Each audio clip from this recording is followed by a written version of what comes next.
언제부터 갑을이라는 말이 시작이 된지 모르겠어요. 그렇죠. 이게 이제 신조어로 생겨진 말인데 이제 그 어떤 갑의 위치에 있는 사람들 우월적인 지위를 이용해서 어떤 압력을 행사한다든지 뭐 이런 행위들을 이제 말한 신조어가 이제 갑질이라는 건데 대표적인 갑질 사건 중에 하나가 옛날에 항공 땅 사건. 네, 기억나시겠지만 이거는 해외에서도 굉장히 화제가 됐어요. 뉴욕 타임즈에서 이제 이 사건을 보도를 하는데 갑질이란 말을 번역할 단어가 없는 거예요. 그 영어로 하면 뭐가 될까요? 영어로 진짜 뭐가 갑질? 뭐 괴롭힌다. 뭐 무슨 뭐 약하죠. 단어로 해야 되는데 그 약하죠. 네. 그 맛이 안 살죠. 그 맛이 그래서 뉴욕 타임즈에서 도저히 번역할 길이 없어서 갑질 이렇게 네, 네. 영어로. 예, 거기서는 이제 어떻게 규정 지었냐면 봉건사회 영주처럼 부하 직원이나 하청 업체 직원들을 대하는 이제 태도.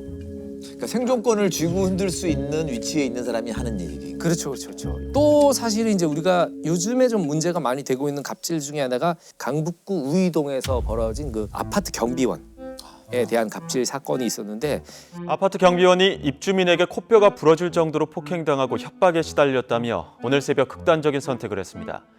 유서에는 억울함을 풀 길이 없다는 호소가 담겼는데 시작은 주차 문제였다고 합니다.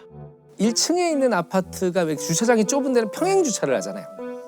차가 나가야 되니까 이 아파트 경비원분이 차를 밀잖아요. 미는데 이제 이 차주가 입주민이죠. 입주민이 나타나서 너 내가 차 밀지 말라 그랬지 내 차. 그리고 이제 막 욕을 하면서 이제 거기서 주먹으로 폭행을 해요. 이분. 몇 수차례 폭행을 하고 이분의 멱살을 끌고 관리 사무실로 데려가요. 데려가서 이제 사표를 써라. 이렇게 굉장히 오랫동안 종용을 해요. 자신의 차를 밀려는 경비원을 힘껏 밀칩니다. 이어 어깨를 잡아채 또 한 번 밀친 뒤 관리실로 끌고 가 관리소장에 당장 해고하라고 윽박지른 것으로 전해졌습니다. 가해자 같은 경우에는 그리고 며칠 안 있다가 아파트 화단에서 이제 화단 정리를 하고 있는 최희석 씨를 다시 맞닥뜨려요. 그러면서 이제 너 아직까지도 그만두라니까 왜 이 자식아 뭐 어쩌고저쩌고. 자기가 무슨 걸 그래서 그 경비실이 있는 화장실 안으로 끌고 가서 CCTV가 있는지 확인 후에 이 안에서 이제 폭행을. 더 악질이네. 네, 정말 악질이죠.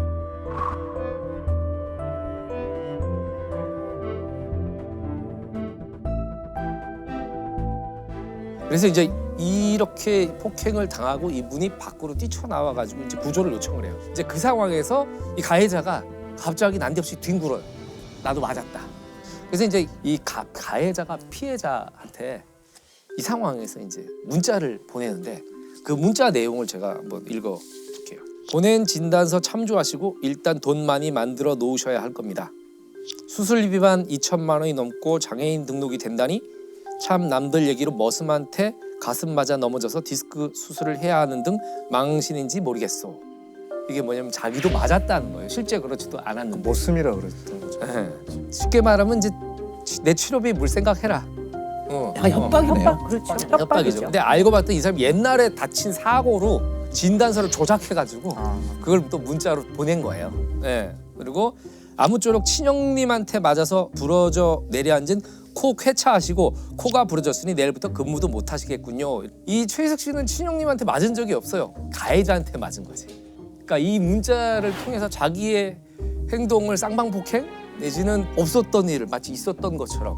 그래서 결국에 이제 이 경비원 최희석 씨가 본인의 집 아파트에서 투신을 해서 이제 삶을 이제 마감하게 되는 사건이거든요.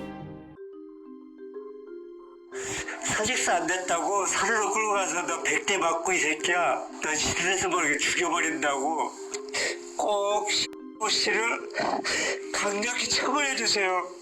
경비가 억울한 일이 안 당하도록 제발 도와주세요. 강력히 처벌해 주세요. 하지만 심 씨는 끝내 죄를 인정하지도 유족에게 사과하지도 않았습니다. 협의 인정하십니까? 쌍방 폭행이라고 주장하시는 건 오늘도 그렇게 주장하셨나요? 내 동생 살려냈어! 내 동생 살려내 이 자식아! 1심에서 징역 5년을 선고받아요. 이거 증명하기도 쉽지 않았겠어요. 폭행한 거는 물었겠지만 극단적 선택까지 하게 만드는 그 과정에 대한 책임은 못 물었을 거예요 아마. 그렇죠. 네. 그러니까 제가 보면 죗값을 더 받아야 되는 사람. 더 받아야 되죠. 사실은 이건 살인이라고 봐야 되잖아요. 저는 경비원분들의 가장 안타까운 점은 대부분 갑이 한 사람이고 을이 많잖아요. 그렇죠. 아파트 경비원분은 을이 한 분이에요. 그리고 전 아파트 주민이 갑이잖아요. 그렇죠. 그러니까 엄청난 취약지구에 있는 을이에요. 대부분의 사실 아파트 주민들은 경비 아저씨한테 되게 도움을 좋죠. 많이 잘 받는 걸 지내죠, 알기 사실은. 때문에 잘 지내죠. 잘 지내죠. 뭐라도 좀 갖다 드리려고 그러고 네. 또 이러는데 입주민에 의한 갑질 사건이 없어지지 않는 이유가 대부분 이제 이 입주자 대표 협의회 뭐 이런 데서 이제 경비원분들을 고용을 하는데 직접적으로 고용을 하는 경우는 거의 없어요.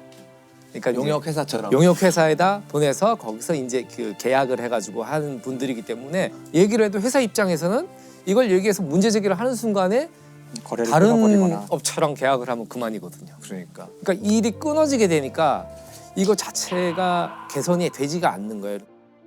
그러니까 그런 갑질을 할 수 있었다는 게 결국은 그 갑질을 당하는 사람이 그걸 방어할 어떤 그 보호 장치가 없었다는 뜻이기도 하잖아요.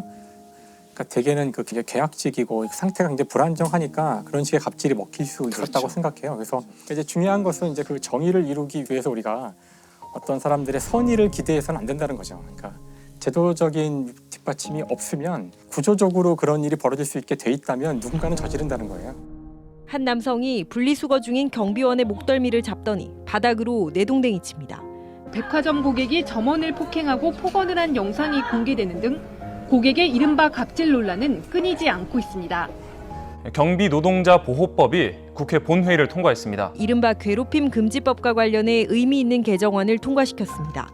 괴롭힘의 가해자일 경우 1,000만 원 이하 과태료를 부과하고 기존 고객응대 근로자에만 적용되던 보호 범위를 경비원으로까지 보호 조치를 할 수 있도록 했습니다. 그래서 뭐 이런 이 노동의 사각지대에 놓였는데 우리가 사실 우리 사회는 아이러니컬하게도 이렇게 논란이 된 사건, 사고들로 조금씩 나아지고 있는데 침묵의 봄으로 돌아오는 이야기인데 우리는 사실 생물의 입장에서 되게 희한한 종이에요. 호모사피엔스는.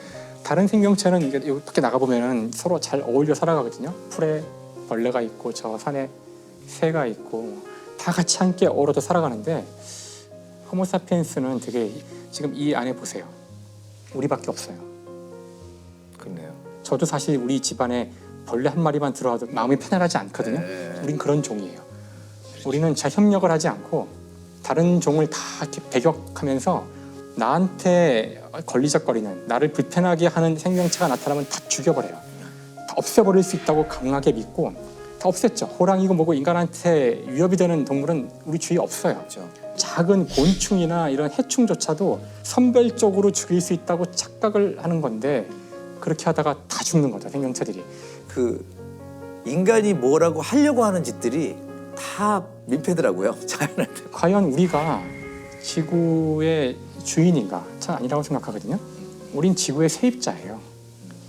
우린 세입자인데 왜 우리는 다른 생명체와 함께 살아가려고 노력하지 않는가? 그러니까 이건 사실 인류가 자연에 대해서 행하는 범죄라고 저는 생각해요. 그래서 사실 우리의 정말 가장 큰 적은 편리예요. 편리. 이 문제의 해결이 우리가 지금까지 얘기해왔지만 어떤 잘못된 특정 범죄자를 잡아서 감옥에 가두는 것이 문제의 해결이라면은 오히려 우리가 해결할 수 있을지도 몰라요.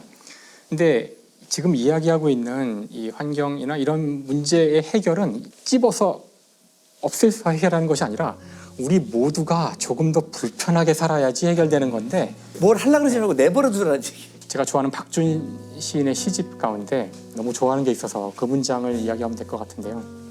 사람이 새와 함께 사는 법은 새를 새장에 가두는 것이 아니라 마당에 풀과 나무를 가꾸는 것이다. 이건 인간과 자연의 문제만은 아니고 다른 인간, 다른 국가, 내가 속하지 않은 다른 집단 그들을 내가 원하는 곳에 틀에 맞춰서 넣으려고 하기보다 어떻게 하든 그들에게 공존할 공간을 마련해 보려고 하는 노력부터 해야 되지 않을까.